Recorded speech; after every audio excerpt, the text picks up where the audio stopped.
This is the Generation Report. To say that November 8th, 2016 was a turning point in American history is obviously the definition of an understatement.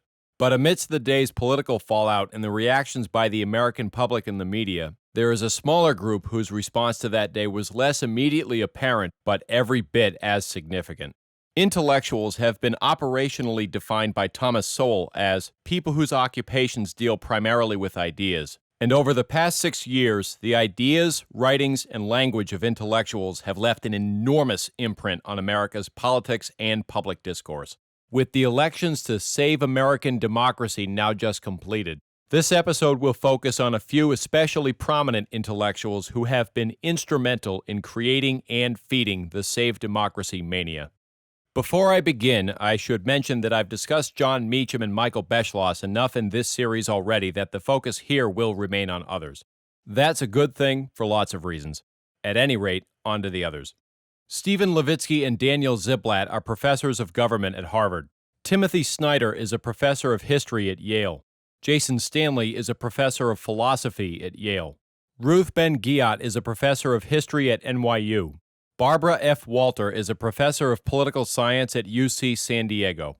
Out of the 6, 4 list authoritarianism, anti-democratic movements, or fascism among their research interests. From indications I've seen, at least 2 have advised the January 6th committee.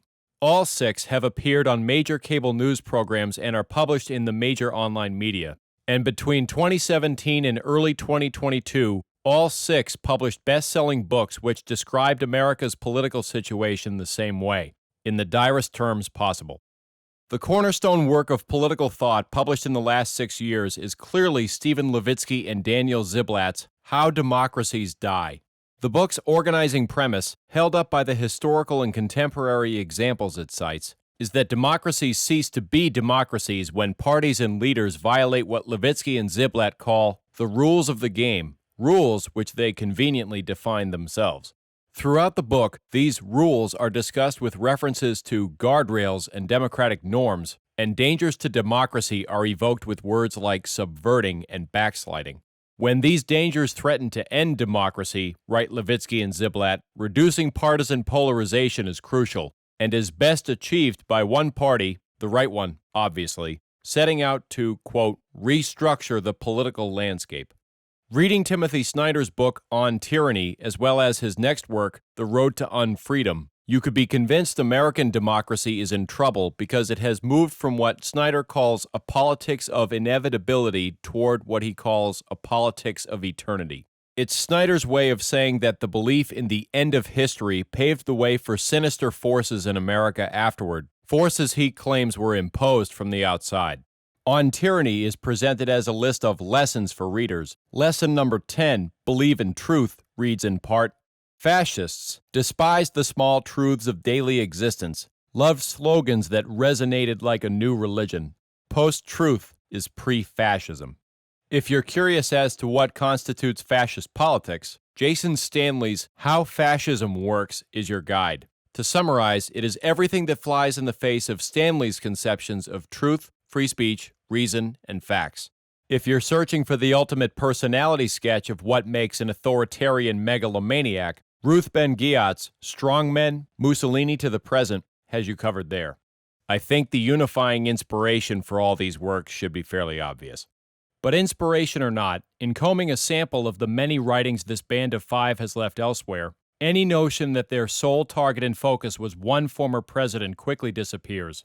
In an essay in the New York Times in October 2020, Stephen Levitsky and Daniel Ziblatt argued that the American democratic framework itself is flawed. In America today, they wrote, the majority does not govern. This disjuncture cries out for reform.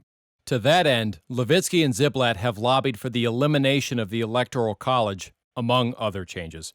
Surveying the state of America in The Guardian last December, Jason Stanley declared, "We are now in fascism's legal phase."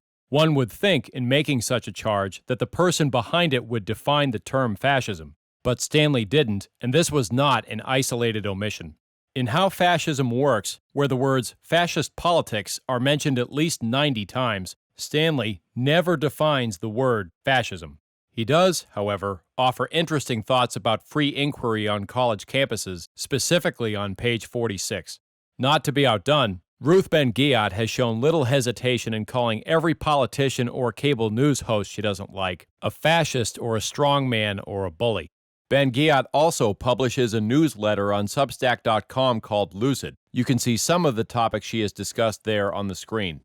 As for Timothy Snyder, he wrote a lengthy essay in the New York Times Magazine in the summer of 2021 on the battle over critical race theory in schools. In the piece, Snyder described in detail how the Soviet Union had passed so-called memory laws to hide the crimes and mass starvations of the 1930s. Banning critical race theory, Snyder said, was analogous to passing new memory laws. It was, he said, infantilizing.